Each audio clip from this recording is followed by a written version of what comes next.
And it is the day after when the kids are busy playing with all those new toys and you are stuck with all the mess left over from Christmas. Up next, advice on how to reorganize for the onslaught of new toys and how to undecorate your house post-holidays. All right, parents, if all you really wanted for Christmas was maybe a little help to clean and organize your home, I'm raising my hand for that. Post-holidays, and our next guest is your true Santa Claus. We have Amanda Thomas, who's the founder and owner of Moxie Girl Household Assistants. Thanks for being here this morning. You're welcome. Thank you. I am all ears because I think many parents are waking up and they're looking at all the, I don't want to say junk, but all the stuff the kids got and they're like, oh my gosh, where do I start?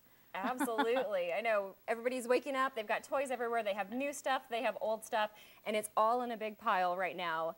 So what we want to do is start figuring out how do we sort through that? Okay. How do we get, the stuff that we're going to want the kids to play with, that the kids actually want to play with, and how do we get the rest of it out of the house or moved into storage? What are we going to do with it? Because most parents are just probably adding it to their other stuff, and then you end up with a whole bunch of toys. Absolutely. All right, so what do we need? You have a lot of bins, I see. We do. Well, the first thing that we want to do is figure out what we have. So what I always encourage parents to do is get the kids out of the house for a day. There's a saying Good that, idea.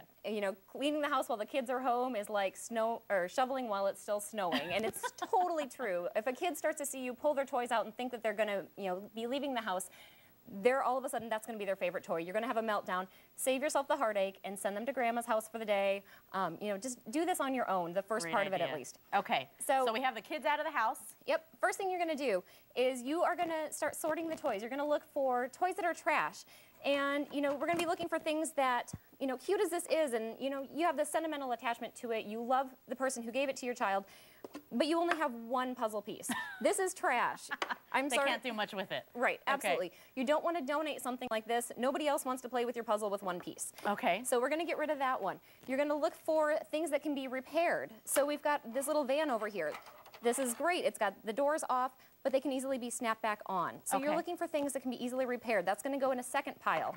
Your third pile is going to be things that you want to keep. So you've got all your good toys. You've got all the new stuff. You have things that your kids play with all the time. And then you also want to have things that you're going to store. Okay. What are those things that you will store? Yep, absolutely. Things that you're going to store are going to be more sentimental. So you have your child's first teddy bear. They love it. They may not play with it anymore, so it can go into storage. But when they get older and have a family of their own, they may want to have this teddy bear for themselves and pass it down. Yeah, is there a limit? Because I'm sure a lot of parents out there going, well, I want to save everything, or if I'm going to have another child later on, I want to save it. But how do you limit that? It really depends on the family and how much storage you have at your house. If you can, think of it as, is it costing you more time, energy, and frustration to hold on to it than it would cost to buy a new one? Okay. Look at it that way. Okay. So now we've sorted our piles, and where do we begin organizing? Yep. You have your keep pile. So start putting things together. You have all your baby dolls. Find out how many baby dolls you have, and find a container that matches, how many they have. How many can fit in this little container? You've got your action figures. These little buckets are great.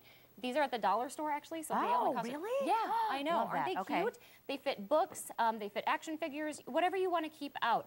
So these are great to be leaving on the tables or putting them on small shelves.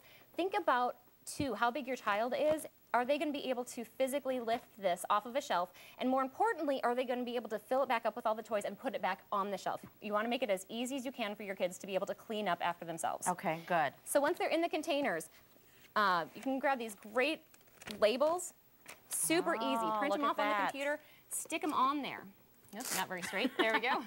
It's okay. It'll probably get pulled off again, right? Exactly. Exactly. Stick them on there. If your child is small, you can put pictures on there as well. You have books. Put a picture of the book. That way they start to associate the picture with the name. It's helping them to learn how to read. Because they can't read that yet. If a 2- or 3-year-old's trying to learn how to clean up, they can't read that yet. Yep, absolutely. And again, just make it as easy as you can for your kids. Okay. The other thing is when you go into the room, get down at their level. If your child is 3 feet tall, get on your knees and look around the room. It's a totally different view from their world. Okay. That'll help you gauge what things you want to put where. Okay.